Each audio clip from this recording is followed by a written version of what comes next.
good evening, everyone. And so today I'll be presenting the paper, Immersive Security Personal Training Module for Active Shooter Events. And as you said, I'm Sharma from Department of Information Science from University of North Texas. So in recent years, there has been a sharp increase in active shooter events. We are all noticing that. And but there has been no introduction to new technology or new ways for training people.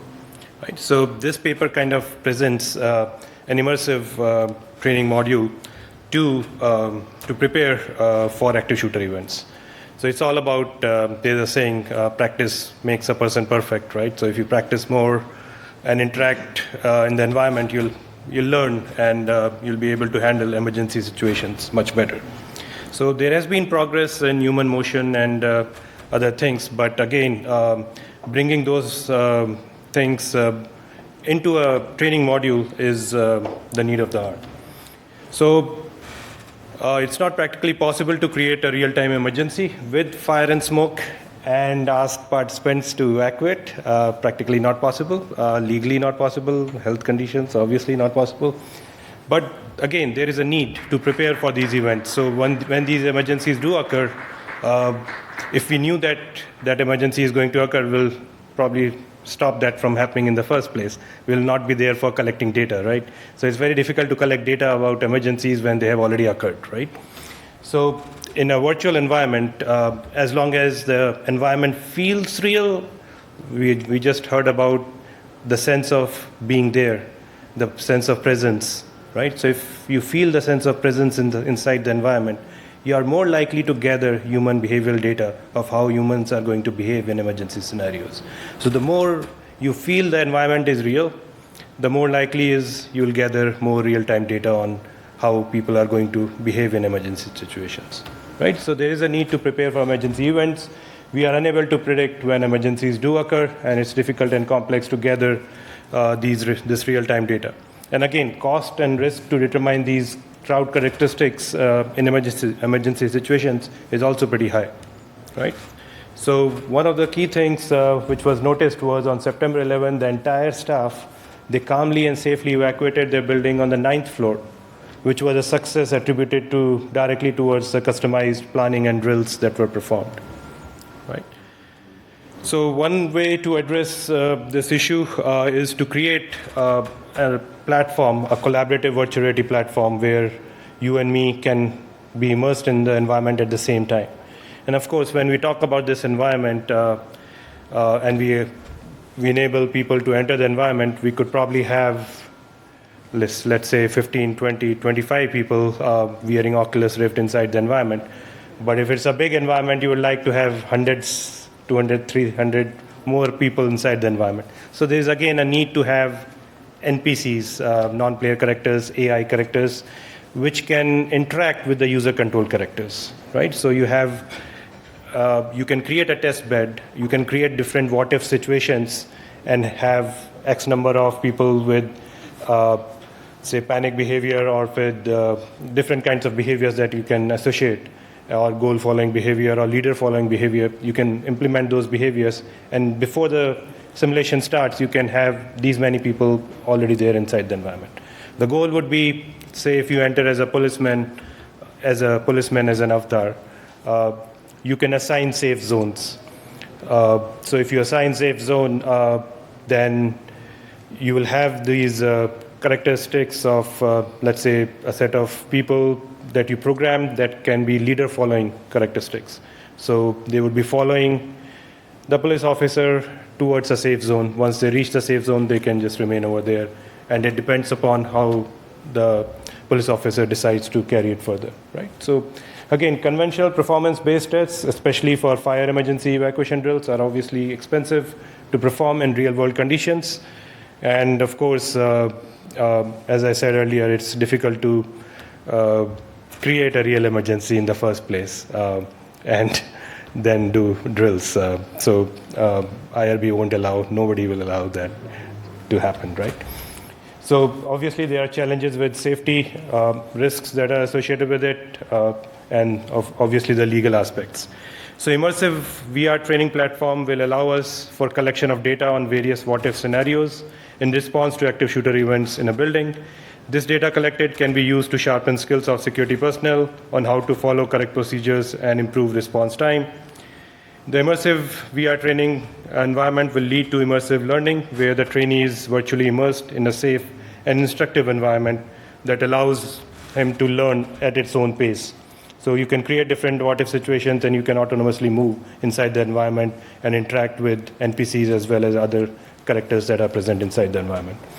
And when you talk about collaboratively trying to tackle the situation, you're talking about collaborative, and there are places where leadership forms and how leadership comes into picture, how does trust come into picture. So this is a good platform where you can study all these behaviors in a good environment. But again, the bottom line is, as long as the environment feels real, you are more likely to gather more real-time data, right? So with technology improving lately, Oculus and other head-mounted displays, it makes it much more realistic to have these simulations or these training modules present in each and every building. I mean, these days you have evacuation, which are required by law to have evacuation drills for each and every building.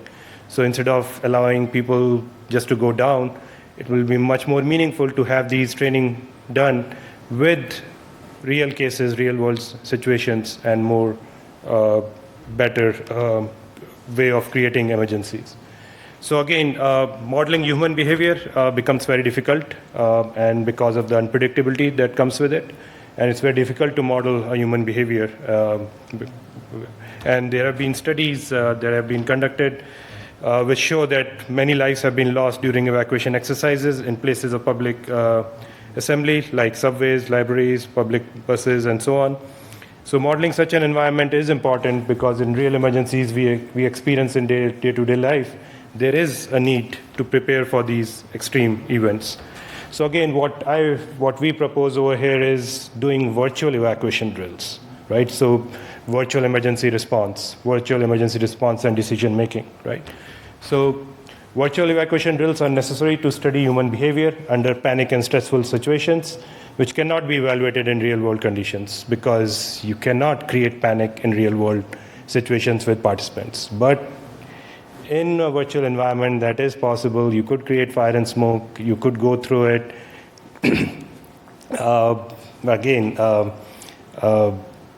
It's easy to say you can go through it, but if the environment feels real and you are able to create that kind of environment, then you would not like to go through it, obviously. But there are other ways where I think some of my students are working on commercial off-the-shelf systems to create this platform where you could be wearing Oculus Rift, and once you wear Oculus Rift, you could be inside the head-mounted display.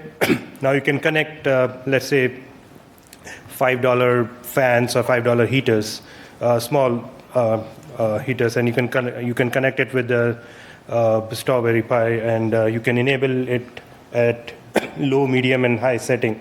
So depending upon how close you are with the fire and smoke, you can turn them on. So there could be 2 in the front, 2 in the back, 2 in the middle, and you can easily create a small, less than $100 setup, which could easily simulate that.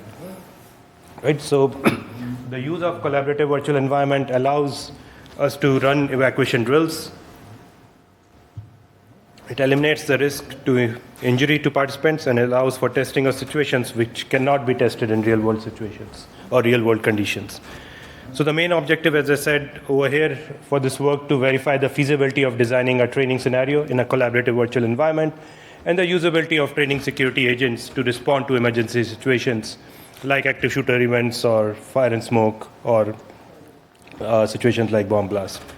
So we present a hybrid approach where experiments could be done for disaster response, for emergency evacuation, as well as for active shooter events, where you have two kinds of agents. One are the user control agents, where you are in charge, where you are immersed in the environment using Oculus or HTC Vive, and then you have NPCs, AI characters, which interact with the user controlled agents. Right. So our environment kind of uses a game creation as a metaphor for creating this experimental setup for studying human behavior in emergency response, for decision-making strategies, for different what-if situations. What if the active shooter comes from the main entrance instead of the back?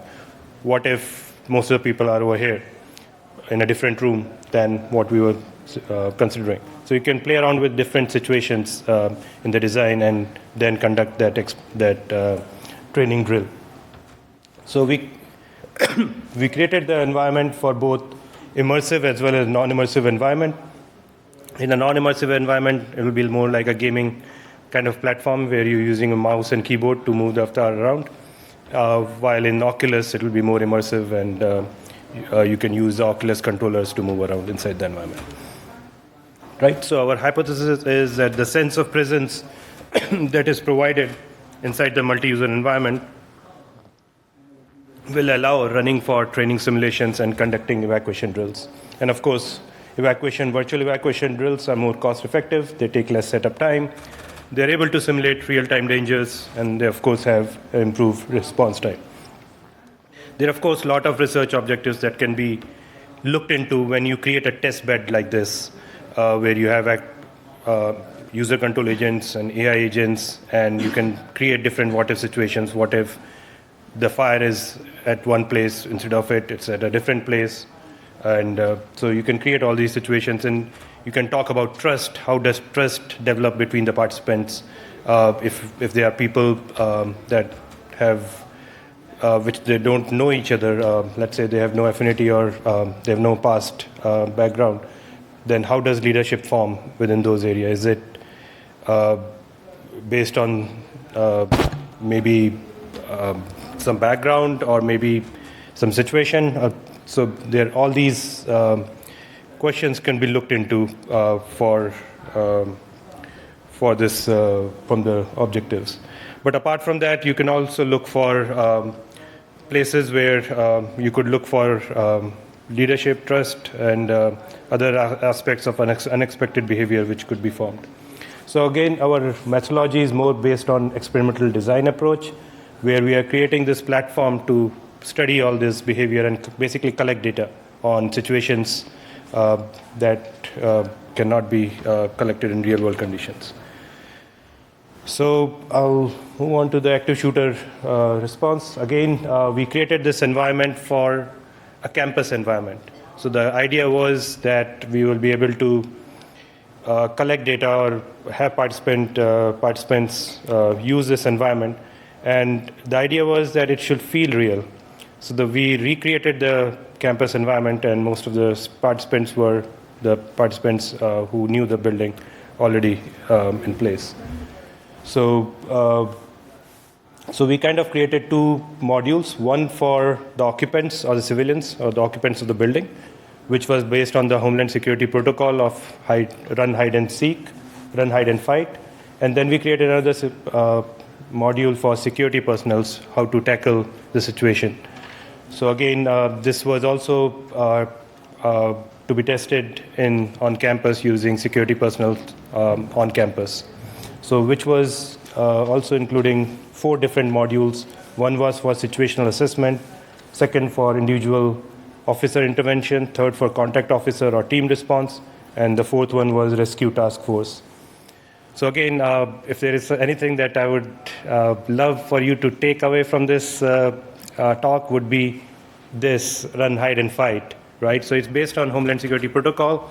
First, of course, the objective for everyone is to run away from the situation, right? Escape if possible, right? If escape is not possible, you see when you go out, then there is a possibility that the shooter would be there, then hide.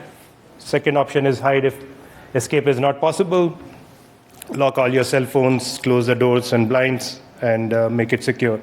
And of course, the last option is fight. Then when there is no other option and you are stuck in a room where you have that emergency in place, then the last resort is to fight.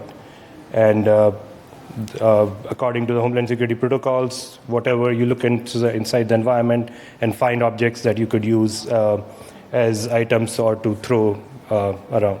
So we created this environment kind of based on a similar protocol. So these are a couple of snapshots from the environment. The first one is looking at, you can choose the first option for civilian character or for the security personal character. If you choose a security personal character, then it will lead you to 4 different modules. One for finding out the situation inside the environment. Second, again, and then third and fourth. This one is more looking into run, hide, and fight. And I guess in the interest of time, I'll skip the implementation part, which is basically created in SketchUp and then taken into Unity, and then applied all these behaviors. And of course, Unity has this platform where you can take it to cloud, and you can have this collaborative virtual environment that could be created. And then you add on different scripts for different behaviors, as well as for implementing fire and smoke and the different triggers that are there. So this is basically the collaborative virtual environment. You're starting the server and connecting as a client, and then you're picking up your Oculus controllers. And let me try if I can skip this. Probably not. So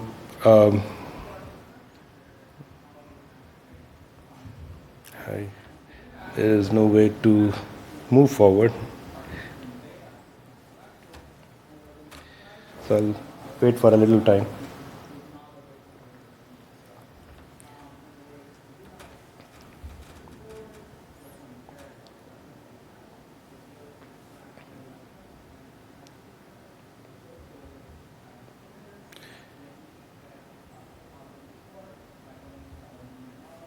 So I guess in the interest of time, I'll go on to the next slide. So that was the hide option where the person was hiding. I'll start the other module. This is the security personal module.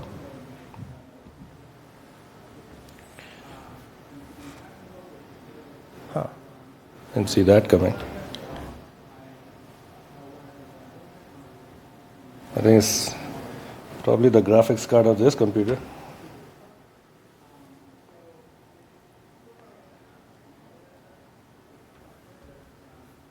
So it's a model for the first module. It's for the security personnel to go inside and assess the situation, and then give that information to the team and find out the safe zones and what the situation is. Right. So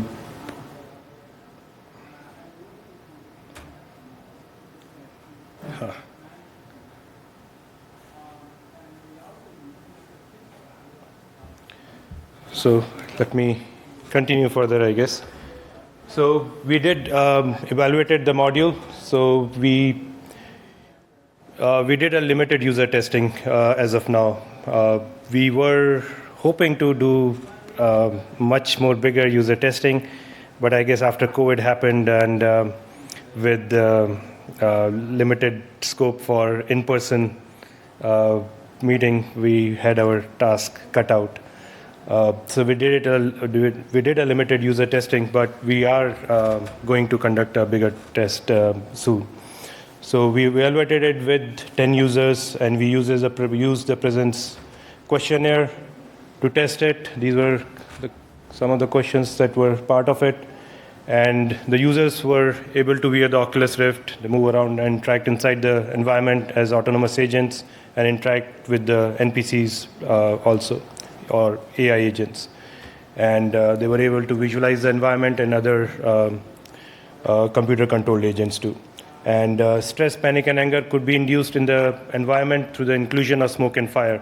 That was the idea behind it, that you could trigger smoke and fire to create that stress and panic within the users. So again, as long as you feel immersed in the environment, and that was one of the reasons we created an environment which everyone was familiar with, and we could test also in. Right. So in conclusion, we presented an experimental setup for conducting an immersive security personnel training. The modules, there were 4 sub-modules that were created inside the security personnel training: situational assessment module, individual officer intervention module, team response module, rescue task force module. And the platform allows for conducting hands-on training for security personnel for different what-if situations. And the data collected could be used to educate emergency personnel on how to reduce their response time as well as how to train them to respond safely and securely without being exposed to real danger. So these are a couple of references and acknowledgement of the 2 NSF grants. And thank you very much. Any questions?